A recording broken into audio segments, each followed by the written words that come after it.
Good morning everyone. आज हम मनु के राज्य के सप्तांग सिद्धांत का अध्ययन करेंगे। मनु की जो प्रमुख कृति है मनुस्मृति, उसमें मनु ने राज्य के साव्य स्वरूप का वर्णन किया है। साव्य का मतलब होता है एक तरह से शरीर। मनु ने राज्य को भी व्यक्ति के शरीर की भांति ही उसके प्रमुख अंग बताए हैं। मनु ने राज्य के जो घटक हैं उसके लिए प्रकृति जो शब्द है उसका प्रयोग किया है एवं राज्य की 7 प्रकृतियां हैं स्वीकार की हैं, जो कि इस प्रकार हैं। स्वामी अर्थात राजा, मंत्री, पूर्व का मतलब होता है किला या कोई परकोटा। इसके अलावा राज्य, कोष, दंड और मित्र।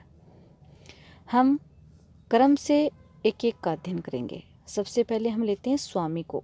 स्वामी जैसा कि राजा को लिया गया है स्वामी के संबंध में, तो मनु ने राज्य को स्वामी की संज्ञा दी है तथा नैतिक गुणों, प्रशासनिक क्षमता तथा दायित्वों के प्रति निष्ठा से युक्त राजा को राज्य के लिए आवश्यक माना है।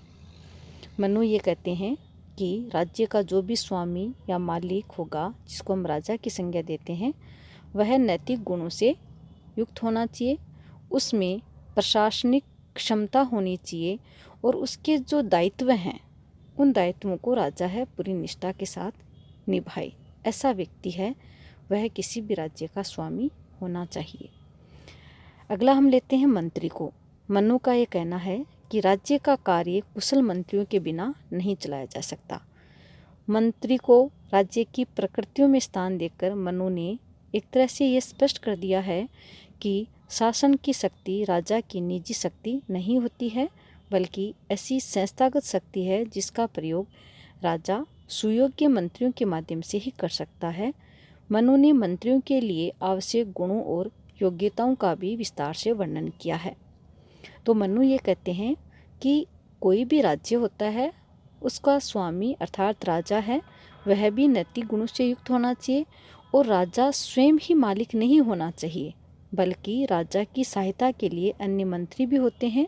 इसका अभिप्राय ये हुआ कि सारी शक्ति है कोई राजा में निहित नहीं है, बल्कि एक संस्थागत शक्ति होती है और उस संस्थागत शक्ति में अनेक मंत्री होते हैं जो कि योग्यता से परिपूर्ण होते हैं। अगला जो प्रकृति है राज्य की वह है पुर। पुर का अर्थ राज्य की ऐसी राजधानी से है जो भली भांति सुरक्षित हो।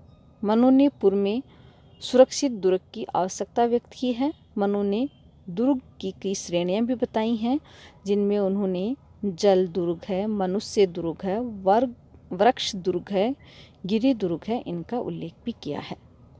उसके पश्चात राज्य के अंगों में एक अंग के रूप में मनु द्वारा राज्य का उल्लेख भी किया गया है, जो कि कई बार हमें भ्रम पैदा भी करता है। वास्तव में मनु ने राज्य शब्द का प्रयोग यहाँ एक तरह से जनपद के लिए किया है। इस प्रकार मनु ने राज्य की सीमाओं के अधीन आने वाली भूमि और उसमें निवास करने वाली जनता को शामिल किया है। कौटिल्य ने भी जनपद को राज्य का एक अंग बताया है। इस प्रकार हम ये देखते हैं कि राज्य शब्द का जहाँ मनु ने प्रयोग किया है वह है जनपद, अर्थात एक ऐसी भूमि या ऐसा भूभाग जहाँ जनता निवास करती है। अगला जो राज्य की जो अंग है वह है कोष। राज्य में शासन के पास एकत्रित धन को मनु ने कोष का नाम दिया है, अर्थात खजाना। मनु की मान्यता ये रही है कि राजा के पास समुचित मात्रा में कोष होने पर ही वह प्रजा की सुरक्षा और उसके कल्याण के लिए विभिन्न प्रकार के कार्य है वो कर सकता है। अगर किसी भी राज्य का कोष या खजाना खाली है तो ऐसी स्थिति में कोई भी राज्य है वो अपना विकास भी नहीं कर पाता है और एक तरह से वह जर्जर अवस्था में आ जाता है, जिसका लाभ उसके पड़ोसी राज्य हमेशा से ही उठाते रहते हैं। अगली जो राज्य की प्रकृति है वह है दंड अर्थात सेना। दंड या सेना को मनु ने राज्य की सुरक्षा के लिए अनिवार्य माना है। मनु ने सेना के अनेक अंगों जैसे कि हस्त सेना, रथ सेना, अश्व सेना, जल सेना और पदाति सेना का भी उल्लेख किया है तथा राजा को परामर्श भी दिया है कि वह सेना के सभी अंगों को सुदृढ़ बना करके राज्य की रक्षा की व्यवस्था करे। किसी भी राज्य है उसकी जो सीमाएं हैं वे तभी सुरक्षित रह सकती हैं जब उस राज्य के पास एक मजबूत सेना हो। अगर सेना नहीं होगी तो कोई भी राज्य है कभी भी उस राज्य पर आक्रमण कर सकता है और उसको अपने राज्य का अंग या हिस्सा बना सकता है। अगली जो प्रकृति है राज्य की वह है मित्र। मनु ने मित्र को राज्य के आवश्यक अंग के रूप में स्वीकार करके दो तथ्यों की ओर संकेत किया है। पहला तो ये कि कोई भी राज्य शून्य नहीं रहता और उसे दूसरे राज्यों से संबंध अनिवार्य रूप से बनाने होते हैं। दूसरी बात उन्होंने ये बताई है कि राज्य को अपने उद्देश्यों की पूर्ति के लिए सदैव प्रयत्नशील रहना चाहिए कि उसके अन्य राज्यों से संबंध है वे मैत्रीपूर्ण है।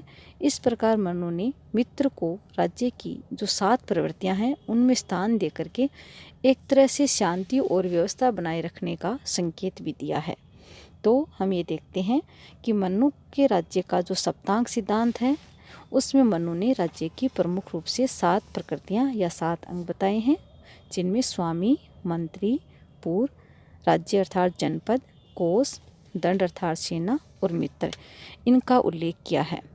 राज्य की प्रकृतियों के इन उपयुक्त जो उल्लेखों से यह स्पष्ट होता है कि सप्तांग सिद्धांत वास्तव में राज्य की प्रकृति को समझने के लिए पूर्ण आधार नहीं माना जा सकता। वास्तव में मनु ने तो राज्य की संरचना और उसकी गतिविधियों के संचालन के लिए आवश्यक साधनों को ही राज्य के अंगों या प्रकृति का नाम दिया है। तो आज हमने मनु का जो सप्तांग सिद्धांत है उसका मुख्य रूप से अध्ययन किया है। धन्यवाद।